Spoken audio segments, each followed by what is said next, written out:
Well, you say, well, here we are, introduce the date, and why do you want to do this? I says, well, I want to do this that my family knows, and here's my voice for potentially the last time. Then I'll just kind of, then you kind of point up here, and I'll start here, then I'll go to my mom, go to my dad, then I'll go to Sarah, then I'll go, And we're actually rolling right now. Yeah. Okay. All right, so it is Saturday, March 16th, 2019.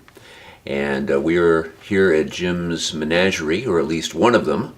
And the thing that I've always been fascinated with here is that I can look at this 100 times and I always see something new. We're going to talk about some of the highlights and maybe a couple of wild cards along the way. Thanks for sharing this, Jim. I'm glad you're here to help me. Me too. Yeah. Yeah.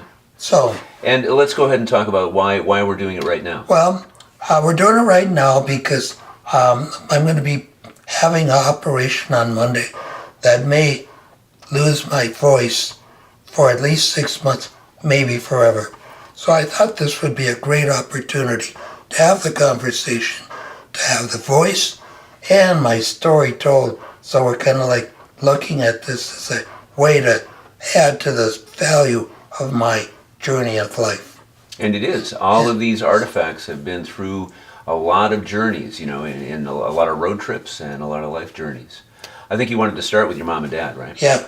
Okay. Well, my mom and dad were born on April 28th, 1949, and without them I wouldn't be here, you know that. Yeah. So anyway, my mother Lucille May Stewart, and my father's name was Orville James McAlister. Orville. Orville, like the beer. Okay. Oh. Yeah. Oh. Okay. That's why that beer bottle is there. Yeah. Orval. Yeah. And it was even spelled that way. That's right. It's from Belgium, from a bunch of monks.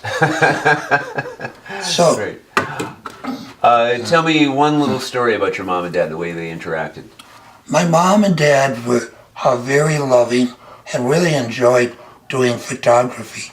Unknowingly, I started to find that when my father, at 10 years old, would take all these slides, that he would take the slides, he'd set up the slide projector, and then what he'd do is we would sit, my brother and I, with a splitter bottle of tea and popcorn, and he would be the conductor of the story.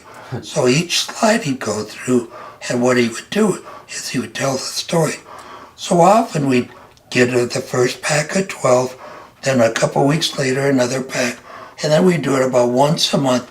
So all the photos that I have that are important to me was because my father took beautiful photos. And I know exactly every one because he always would say, this one was at Pearl Lake, this one was at Pelican Lake, this was in our house at 28th Avenue. Would he label them that way, or would he simply be able to remember?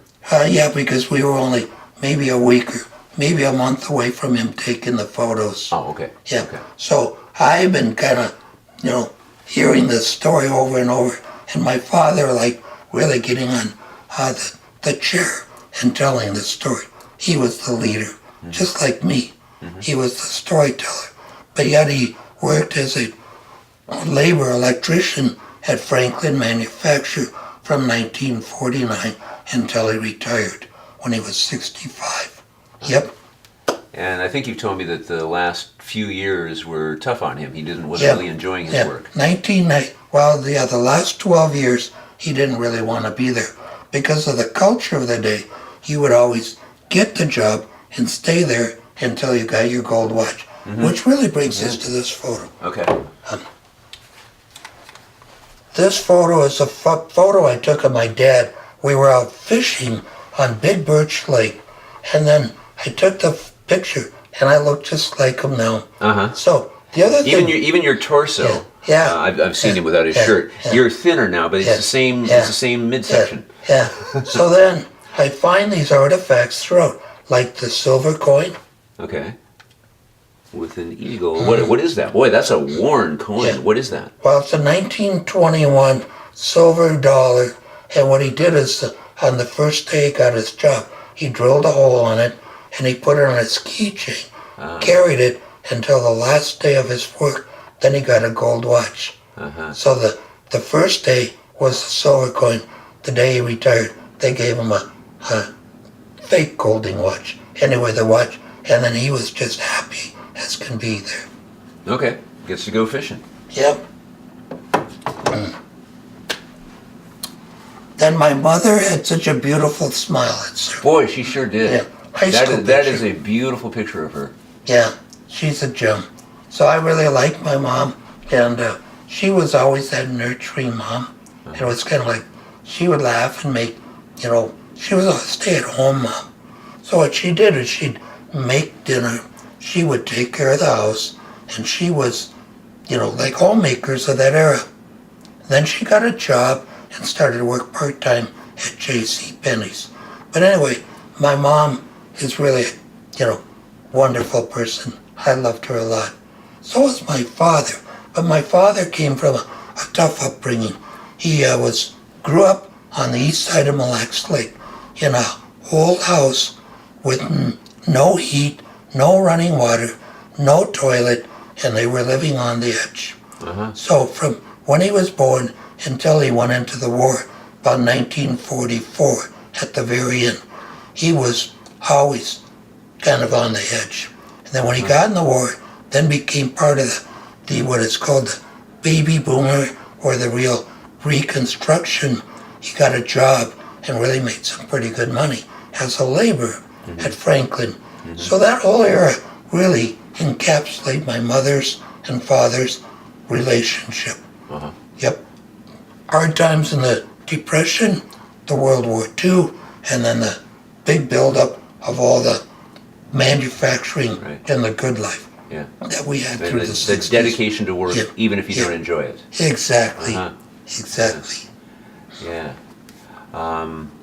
I'm like you. I get to do what I love to do. You've gotten to do what you love to do with your videography. Yeah. You arrived at Yeah. a point in your career where you love what you do. Yeah, But exactly. it's because of the foundation built by Yeah. our families. Yep.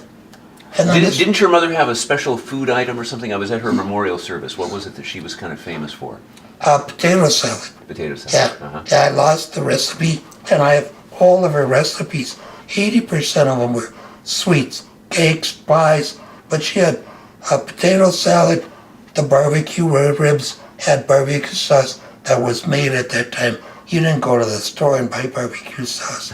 You buy ketchup, vinegar, and then onions, and you made your barbecue sauce. Right on. Man, she'd make the barbecue rib gravy, and we'd have mashed potatoes with that rib gravy. And my father could eat ribs and fish like crazy. Yeah. So yeah. Cool. All right. Thanks, Mom and Dad. Yeah. Who else do we have up here? We've got my daughter, Sarah. That's Sarah up there. And she was like probably about a year and a half old. And she just looked at me, and I went, being a photographer then, I was able to find the photos that added to my story throughout time. The one of Sarah, she looks really disturbed, but yet people always would comment, she has that kind of model look, kind of that look.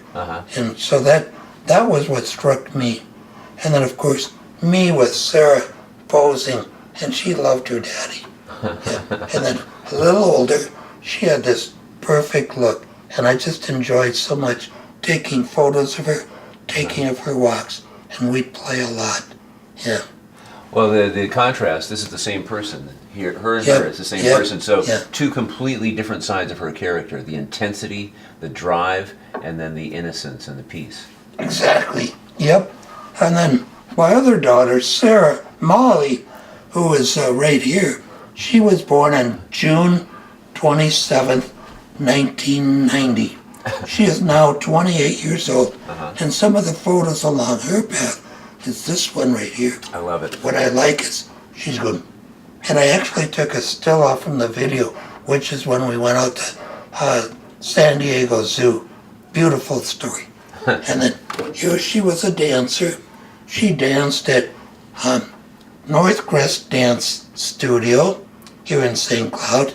And this one is, we were out in Las Vegas, and she was probably 17 years old.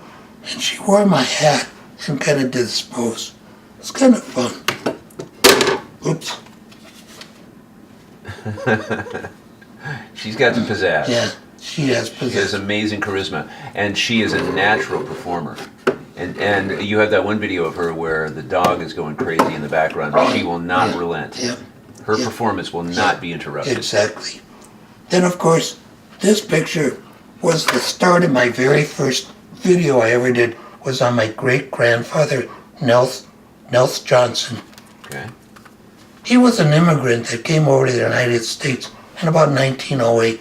His name was Nils Johannesson. When he landed into the Americas, they wanted to kind of engage him into society. So they changed his name from Nils to Nels. Instead of Johannesson, it's Johnson. Right. So yeah, so he was really an important because he lived until 1988. We have 5-generation photos, and he would always call me Jimmy Pat. I don't know why. Jimmy, that was my middle name, Jimmy Pat, with a heavy Swedish accent. What did he do in his life? I mean, once he arrived here, what became his life? He worked on the railroad for many years. In fact, he got a job in Mora, and he worked on the railroads, and really worked there until he retired. So I just really think my grandfather was kind of a gentle person. However, I hear he was probably harder than I saw him when he was 80, 90 years old. Sure. And so we all get that way, I guess. I guess. A little more gentleness. Yeah. Another guy that probably lived a hard working life, you know, working on the railroad back then, all the livelong day after day. Wow. Yeah. Okay. And let's see. Let's go to this one. Okay. This photograph is of my father and I. We got our limited northerns out at Big Birch Lake when we were renting cabin up there in the early 90s. Okay. Yeah, and then this one, we were up at Boundary Waters, and we brought a party ball, and we started getting hammered. A party ball. I haven't thought of that. Those were common for a while. Not anymore. Right. So anyway, then I said, Dad, let's take a picture. Well, I'm kind of like a showboat, and then I took the picture, and then I made a cutout out of it. I like doing that. You might want to hold that a little closer to the camera, or maybe not, but you just have your tighty whities on there. Right. I'll do that when I go through the other shoot. Okay. And there it is. That's the same torso. There's you, there's your dad. Same torso. Exactly. And then I have his knife as an electrician. Okay. I found this about 2 months ago. He used to take all his pennies, roll them up, take them to the bank, and he'd put them in, he'd save very much. He was a saver. He saved a lot because he believed in doing it because you just never know. Well, and his programming coming out of the Depression, you know, Yep. the hard times. So the other thing that I think is interesting is my father, being so frugal, would take a handle that was good, a tip that was bad, he'd weld it on, and it always came out a little crooked, but he was so frugal, and that was one of the takeaways. He'd roll up little things, have it all compartmentalized. It was just wonderful. Yeah, so that kind of an object, there's a few of them, but like some of these are, obviously, this is a roll of film that must have pictures that are valuable to you, and then the photos, but I would see things like this and I go, well, why the heck would there be a screwdriver? But upon closer scrutiny, it's two things your dad made into one. Right. Okay, well, so then what is this? Why do you have this? This was when I was in San Francisco, and I bought a roll of film in Chinatown, and if you look at it, it's all in Chinese. So this was in about 1994 when I was out there. Bought a roll of film. So every artifact that I have on here has a story. If I were to tell a story on each one of these on this story that we're doing, we'd be here for 3-4 hours. Yeah, at just least. this stuff. At least. Yeah. Okay. Well, okay, dealer's choice. What do you got? This is my brother. You and your brother. Yeah, my brother and I, I was probably about 9 years old. My brother was probably 5 or 4. And it was showing me as an angelic, good brother, but yet I tormented my brother by saying, hey, Gaboo-boo. And my friend, Dave Schleicher, and I, we would try to ditch him all the time. And he'd run after me. Mom, they're ditching me. You know, so my brother I tormented him. and I'm paying for it, I guess. But here, yeah. What were the funnest times that you had with David? Out at the lake, we would build tree houses. We'd walk in the sand. Pelican Lake was so important to us. My father bought it in 1961. Blown down trees. The hill was really steep and full of stuff. He got a bulldozer to push it down, flatten out the bottom, leave the top in a little lower so it wasn't such a steep hill. Then we built our first cabin. That was remarkable. It was just a little 8 by 12. Then we added on to it. Then by the time I got to be a teenager, we made a real cabin. Then probably a couple of years after that, I said, I don't want to go to the lake. So the time of Pelican Lake was short, probably about 15 years in my life. Very influential. Met Doug McNally. Okay. Yeah. We're still good friends. Sure. Yeah. Old McNally had a farm. I used to torment them with that too. Now he goes by it as Pride and Joy. OM, or whatever. So, and then all the rest of the things are pretty good. But let's go to this one here. Okay. This one here was, I'll pick this one because I want you to tell the story of this one as well. this is off of our house on 28th. This stands for McAlister. And when we sold the house, a good friend of mine, Lou Bronkhorst, And when you say we, you mean you and Debbie? no, my parents. Your parents, okay. My parents and I moved out of there in 1968, Okay. out to Pleasant Acres. So this was on the door when we left. And about 10 years later, my friend Lou Bronkhorst bought the house.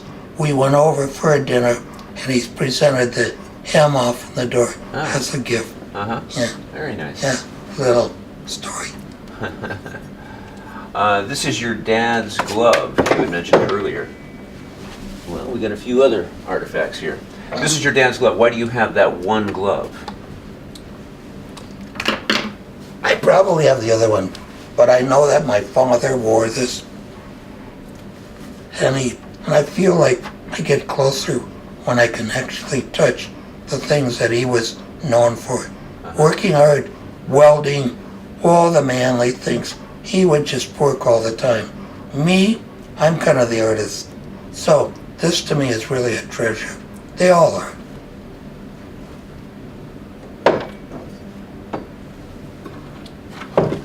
Okay, we're gonna take a little break. I want to turn the furnace off, Okay. and then I want to take a listen. Yeah, okay. Yeah, that's probably a good idea.